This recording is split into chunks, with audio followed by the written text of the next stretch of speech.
రామోజీరావు దినపత్రిక ప్రారంభించడమే ఒక లాంగ్ టర్మ్ గోల్తో ప్రారంభించినాడు ఆయన. ఆయన మొదటి నుంచి కూడా కాంగ్రెస్ వ్యతిరేకి. కమ్యూనిస్ట్ పార్టీలో సభ్యుడు కూడా ఆయన చాలా కాలం, కార్డ్ హోల్డర్గా కూడా ఉన్నాడు.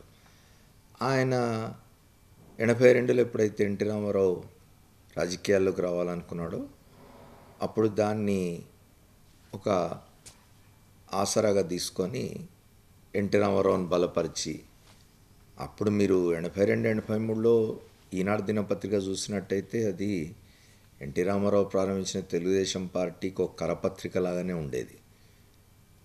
ఎన్టీ రామారావు అధికారంలోకి వస్తే తన చెప్పు చేతుల్లో ఉంటాడు, తన సామాజిక వర్గం వాడు కాబట్టి చెప్పినట్టు వింటాడు, చెప్పు చేతుల్లో ఉంటాడని అనుకున్నారు రామోజీరావు గారు. కానీ అది కాలేదు. ఎన్టీ రామారావు కొంత స్వతంత్రంగా వ్యవహరించడంతో రామోజీరావుకు మింగుడు పడలేదు. అందుకని ఆయన ఎన్టీ రామారావును దించేసి చంద్రబాబును అధికారంలోకి తీసుకురావడానికి చాలా కృషి చేసినాడు. వైస్రాయ్ ఉదంతం అప్పుడు వెనక నుంచి ఈనాడు దినపత్రిక సపోర్ట్ చాలా ఉండింది. అంతేకాకుండా సరిగ్గా వైస్రాయ్ ఉదంతం ప్రారంభమైన రోజునే ఈటీవీ ప్రారంభమైంది. ఈటీవీని ఈనాడు దినపత్రిక రెండింటిని కూడా ఎన్టీ రామారావుని దించేసి చంద్రబాబుని అధికారంలోకి తీసుకురావడానికి జరిగిన కుట్రను బాగా బలంగా ప్రజల్లో ఆయన చంద్రబాబు నాయుడు డెమోక్రాట్, ఎన్టీ రామారావు అన్డెమోక్రాట్ అనే దీన్ని చూపించడానికి చాలా ఉపయోగించుకున్నారు. రామోజీరావు కోర్టులో చెప్పినాడు, తన పత్రిక సంపాదకీయంలో రాసుకున్నాడు, నేను కాంగ్రెస్ వ్యతిరేకిని అని. ఇది మామూలుగా ఇది ఒక వార్తాపత్రిక లేదా ఒక మాధ్యమం, వార్తా మాధ్యమం. అది ఎలక్ట్రానిక్ మీడియాలో 24 గంటల న్యూస్ ఛానల్ కావచ్చు, దినపత్రిక కావచ్చు, వారపత్రిక కావచ్చు. మీడియా అనేది రాజకీయాలకు అతీతంగా ఉంటుంది. ఎవరు రాజకీయాలు చేస్తే వాళ్ళ రాజకీయాలు మంచివా చెడ్డవా అని విశ్లేషించే పని మీడియాకు ఉంటుంది. రాజకీయాల్లో జరుగుతున్న విషయాల్ని ప్రజలకు తెలియజేసే సమాచారాన్ని అందించే బాధ్యత మీడియాకు ఉంటుంది. మంచి చెడుల్ని బేరీజ్ వేసే బాధ్యత మీడియాకు ఉంటుంది తప్ప నేను ఒక రాజకీయ పక్షానికి సంబంధించిన వాడిని అని, నేను ఒక రాజకీయ పక్షాన్ని వ్యతిరేకిస్తున్నానని చెప్పుకోవడం అనేది చాలా అరుదుగా ఉంటుంది. అయితే రాజకీయాలే ముందుకు తీసుకుపోతున్న పత్రికలు కూడా ఉంటాయి. ఇప్పుడు కమ్యూనిస్ట్ పార్టీలు రాజకీయ పత్రికలు నడుపుతారు, దినపత్రికలు నడుపుతారు. వాళ్ళ రాజకీయాన్ని ముందుకు తీసుకుపోవడం కోసమే కమ్యూనిస్ట్ పార్టీలు ఆ దినపత్రికలు నడుపుతూ ఉంటాయి. ఇంకొక రకం కూడా ఉంటుంది, చాలా క్లియర్గా మా సిద్ధాంతం ఇది, మేము ఫలానా విలువలు పాటిస్తామని చెప్పుకునే పత్రికలు కూడా ఉంటాయి. ఇవాళ రామోజీరావు గారి పత్రిక, మేము చాలా స్వతంత్రులము, మేము ఎవరిని సమర్థించం, మాది ఇండిపెండెంట్ న్యూస్ పేపర్ అని చెప్పుకునే రామోజీరావు గారు ఆ ముసుగులో చంద్రబాబు నాయుడు రాజకీయాన్ని, ఆనాడు ఎన్టీఆర్ని దింపే క్రమంలో అయినా, తర్వాత కాలంలో చంద్రబాబు నాయుడును విభజిత ఆంధ్రప్రదేశ్లో ఆయన ముఖ్యమంత్రిగా ఉన్నంత కాలమైనా, ఇప్పుడు చంద్రబాబు నాయుడు ప్రతిపక్షంలో ఉన్నప్పుడైనా చంద్రబాబు నాయుడు రాజకీయాన్ని ముందుకు తీసుకోవడానికి, చంద్రబాబు నాయుడిని బలోపేతం చేయడానికి, మళ్ళీ ఆయన తీసుకొచ్చి పవర్లో కూర్చోబెట్టడానికి అహరహం ప్రయత్నం చేస్తున్న సంస్థ ఈనాడు సంస్థ. నా ఆర్గ్యుమెంట్ ఏమిటి అని అంటే, ఇవాళ సాక్షి దినపత్రిక ఉన్నది. సాక్షి దినపత్రిక మీద రాజశేఖర రెడ్డి గారి బొమ్మ ఉంటుంది. సాక్షి టీవీలో ఓ మూలకు రాజశేఖర రెడ్డి గారి బొమ్మ ఉంటుంది. అంటే మేము రాజశేఖర రెడ్డి ఏ రాజకీయ సిద్ధాంతాన్ని అయితే పాటించినాడో, ఏ విలువలను అయితే ముందుకు తీసుకుపోయినాడో వాటికి మద్దతుగా ఉంటాం అని చెప్పుకుంటున్న ఇది మనం అనుకోవచ్చు. నువ్వు అంత బాహాటంగా ఉండాలి కదా. ఈనాడు దినపత్రిక మీద కూడా చంద్రబాబు నాయుడు గారు బొమ్మ వేసి పత్రిక నడిపితే అంగీకరించవచ్చు. అట్లా కాకుండా ఆడ చంద్రబాబు నాయుడు బొమ్మ ఉండదు, కానీ చంద్రబాబు రాజకీయాలను ముందుకు తీసుకుపోతారు, చంద్రబాబును బలపరిచే పనులు చేస్తారు, చంద్రబాబు నాయుడిని అధికారంలోకి తీసుకురావడం కోసం అవాకులు చవాకులు రాస్తారు, అబద్ధాలు అసత్యాలు ప్రచారం చేస్తారు. ఇది ఈ వైఖరి సరైంది కాదు మీడియాలో ఉన్న వాళ్ళకని చెప్పాల్సిన అవసరం ఉంటుంది. ఈనాడు అనే ఒక దినపత్రిక లార్జెస్ట్ సర్క్యులేటెడ్ పేపర్ ఇవాళ ఎట్లాంటి విషయాన్ని ప్రజల్లోకి ఎక్కించే ప్రయత్నం చేస్తున్నది అనేది అందరూ గమనించాలి. ఇది ఒక పెద్ద ఫార్స్. ఏమిటి అనంటే 1992-93లో రాష్ట్రంలో ఉమ్మడి ఆంధ్రప్రదేశ్లో అక్కడక్కడ సారా వ్యతిరేక ఉద్యమం మొదలైంది.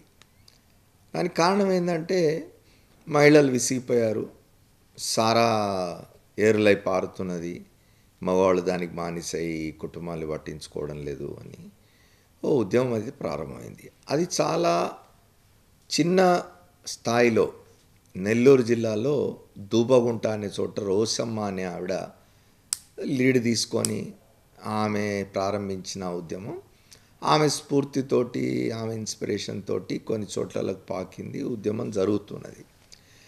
రామోజీరావు చేసింది ఏమిటి అని అంటే దాన్ని తన వ్యాపార ప్రయోజనాలకు అనుగుణంగా మలుచుకోవడానికి ఆయన పెద్ద ఎత్తున కుట్ర చేసినాడు. ఆయన ఇది కుట్ర అని ఖచ్చితంగా ఎందుకు చెప్పగలమంటే ఆ రోజుల్లోనే ఉదయం దినపత్రిక ఒక దశలో ఉదయం దినపత్రిక ఈనాడుకు థ్రెట్గా తయారైంది. అంటే ఈనాడు కంటే చాలా బాగా వస్తున్నది, అద్భుతమైన ప్రజాదరణ పొందుతున్నది, ఈనాడును అధిగమించిపోతుందేమో అని రామోజీరావు ఆందోళన చెందేంతగా ప్రజాదరణ పొంది ఉన్నది ఉదయం దినపత్రిక యాజమాన్యం మారింది. దాసనారాయణరావు గారు దాన్ని సరిగ్గా హ్యాండిల్ చేయలేక ఆ యాజమాన్యం మారి మాగుంట సుబ్బరామరెడ్డి ఆయన చేతికొచ్చింది ఆ యాజమాన్యం. మాగుంట సుబ్బరామరెడ్డి గారు ఆయన లిక్కర్ వ్యాపారంలో ఉన్నారు. ఆ లిక్కర్ వ్యాపారాన్ని దెబ్బ కొడితే తప్ప ఉదయం దినపత్రికను మనం ముయించలేం.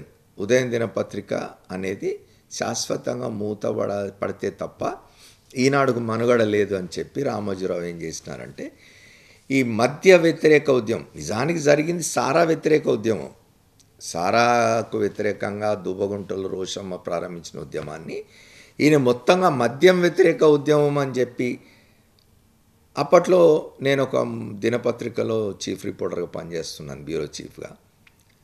ఓ రోజు పొద్దున చూస్తే ఈనాడు దినపత్రికలో మొదటి పేజీ మొత్తం సారా వ్యతిరేక ఉద్యమం, మద్య నిషేధం కోరుతూ ప్రజలు రోడ్ల మీదకి వచ్చినారు, పెద్ద ఎత్తున ఉద్యమం జరుగుతున్నదని చెప్పి వార్తలు. మా సంపాదకులు పిలిచి అడిగినారు మమ్మల్ని, ఇదేమిటి ఇంత పెద్ద ఉద్యమం జరుగుతుంటే మనం మిస్ అయినవేంటి మన పత్రికలో అని. మేము తెలుసుకుంటే మాకు తెలిసింది ఏమిటంటే అక్కడక్కడ జరుగుతున్న వాటన్నిటిని తీసుకొని దీన్ని కావాలని చెప్పి రామోజీరావు దీని ఒక మద్య నిషేధ ఉద్యమంగా దీన్ని బాగా ప్రచారం ఇచ్చి ఎన్టీ రామారావును తాను మళ్ళీ అధికారంలోకి వస్తే మద్యాన్ని నిషేధిస్తా అని ప్రకటించేంతవరకు తీసుకుపోయి ఎన్టీ రామారావు దాన్నే ఒక తన ఎన్నికల ప్రణాళికగా తీసుకొని రాష్ట్రమంతటా తిరిగి 1994 జనవరిలో 1994లో అధికారంలోకి రాగానే ఆయన మద్య నిషేధం విధించేట్టు చేసినాడు రామోజీరావు. ఆయన పర్పస్ ఏమిటి? మద్య నిషేధం విధిస్తే ఆంధ్రప్రదేశ్లో లిక్కర్ సేల్స్ ఉండవు, లిక్కర్ సేల్స్ లేకపోతే మాగుంట సుబ్బరామరెడ్డి మద్య వ్యాపారం దెబ్బతింటుంది, మద్య వ్యాపారం దెబ్బతింటే దాని ప్రభావం ఉదయం దినపత్రిక మీద ఉంటుంది. నిజంగా కూడా అది జరిగింది. ఉదయం దినపత్రిక మూతపడింది. ఉదయం దినపత్రిక మూతపడిన తర్వాత రామోజీరావు ప్రయోజనం నెరవేరింది కదా. అందుకని ఆయన ఏం చేసినాడు, ఎన్టీ రామారావుని దింపి చంద్రబాబుని అధికారంలోకి తీసుకొచ్చి చంద్రబాబు చేత మద్య నిషేధం ఎత్తేయించినాడు.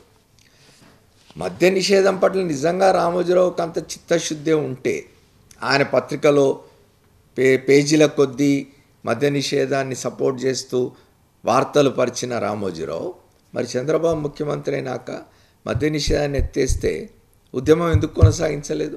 చంద్రబాబుని ఎందుకు నిలదీయలేదు? నువ్వు మద్య నిషేధాన్ని ఎట్లా ఎత్తేస్తావని. అంటే ఆయనకు మద్య నిషేధం పట్ల చిత్తశుద్ధి లేదు. ఆయన పర్పస్ టెంపరీ. ఇది ఉదయం దినపత్రిక మూతపడాలంటే మాగుంట సుబ్బరామరెడ్డి వ్యాపారాలు దెబ్బతినాలి, మాగుంట సుబ్బరామరెడ్డి వ్యాపారం దెబ్బతినాలంటే మద్య నిషేధం రావాలి. మద్య నిషేధం తెచ్చి మాగుంట సుబ్బరామరెడ్డి వ్యాపారం దెబ్బతినట్టు చేసి ఉదయం దినపత్రిక మూతేయించిన తర్వాత ఆయన మద్య నిషేధాన్ని ఎత్తేయించినాడు చంద్రబాబుతో చెప్పి. మద్య నిషేధాన్ని ఎత్తేసినాడు. ఈనాడు దినపత్రిక ఒక ఎడిటోరియల్ రాసి ఊరుకున్నది. తప్పనిసరి పరిస్థితుల్లో చంద్రబాబు మధ్య నిషేధం తీసినాడనో ఎడిటోరియల్ రాసి ఊరుకున్నది. అక్కడే మనకు అర్థమవుతున్నది రామోజీరావు చిత్తశుద్ధి ఏమిటి మద్య నిషేధం పట్ల, లేదా మహిళల డిమాండ్ల పట్ల, మహిళల ఉద్యమాల పట్ల ఆయనకున్న చిత్తశుద్ధి ఏమిటో మనకు అర్థమవుతున్నది. ఇప్పుడు మనం ఆయన 1995లో చంద్రబాబు నాయుడు ఎప్పుడైతే ఎన్టీ రామారావుని దించేసి అధికారంలోకి వచ్చినాడో పూర్తిగా రామోజీరావు రాజ్యం అయిపోయింది ఆంధ్రప్రదేశ్ అనేది. చాలా ఉదాహరణలు ఉన్నాయి దానికి. చంద్రబాబు నాయుడు ముఖ్యమంత్రిగా ఉండి రామోజీరావు ఇక్కడ చికోటి గార్డెన్స్లో ఇల్లు ఆయనది. ముఖ్యమంత్రి వెళ్ళి రామోజీరావు ఇంటి ముందు వసారాలో వెయిట్ చేసిన సందర్భాలున్నాయి ఆయనను కలవడానికి రామోజీరావుని. అంటే మొత్తంగా రాజ్యాన్ని రామోజీరావు శాసిస్తున్న సమయం.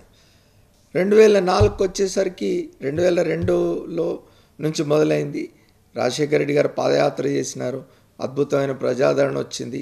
ఆ పాదయాత్ర కంటిన్యూషన్లో ఆయన చేసిన బస్సు యాత్రలు కానీ అవన్నీ కూడా కలిసి కాంగ్రెస్ని అధికారంలోకి తీసుకొచ్చినాయి. అది రామోజీరావుకు మింగుడు పడని విషయం. ఎందుకంటే ఆయన అప్పటికే చెప్పి ఉన్నాడు తన సంపాదకీయాల్లో కానీ కోర్టుకి ఇచ్చిన స్టేట్మెంట్లలో కానీ నేను కాంగ్రెస్ వ్యతిరేకిని అని చెప్పుకున్నాడు కదా. నిజానికి రామోజీరావు కోసం అని చెప్పి ఎన్టీ రామారావు శాసన మండలిని రద్దు చేసిన సందర్భం ఉన్నది. శాసన మండలిలో రామోజీరావుకు వ్యతిరేకంగా అభిశంసన తీర్మానం వచ్చి ఆయన్ని శాసన మండలికి రప్పించాలని చెప్పి శాసన మండలి చైర్మన్ ఇచ్చిన దీన్ని ఆయన రామోజీరావు పోకుండా దాన్ని ధిక్కరించే ప్రయత్నం చేస్తే అరెస్ట్ చేసి తీసుకురావాలనుకున్నారు.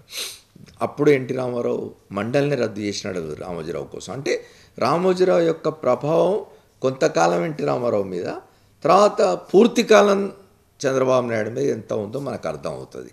కాబట్టి రామోజీరావు కాంగ్రెస్ రావడం, అందున కాంగ్రెస్లో రాజశేఖర్ రెడ్డి లాంటి అద్భుతమైన ప్రజాదరణ కలిగిన నాయకుడు ముఖ్యమంత్రిగా ఉండడం అనేది రామోజీరావుకు కొరుకుడు పడని విషయం అది. అందుకని చెప్పి ఆయన కాంగ్రెస్ని వ్యతిరేకించినాడు 2004 నుంచి 2009, 2004 ఎన్నికల్లో కానీ 2009 ఎన్నికల్లో కానీ ఆయన కాంగ్రెస్ వ్యతిరేకంగానే పనిచేసినాడు. తన పత్రిక కాంగ్రెస్ వ్యతిరేకంగానే పనిచేసింది, తన టీవీ కాంగ్రెస్కి వ్యతిరేకంగానే పనిచేసింది. దురదృష్టం 2009లో రాజశేఖర రెడ్డి గారు మరణించినారు, కానీ ఆయన బ్రతుకుంటుంటే 2014 వరకు కూడా అదే జరిగి ఉండేది.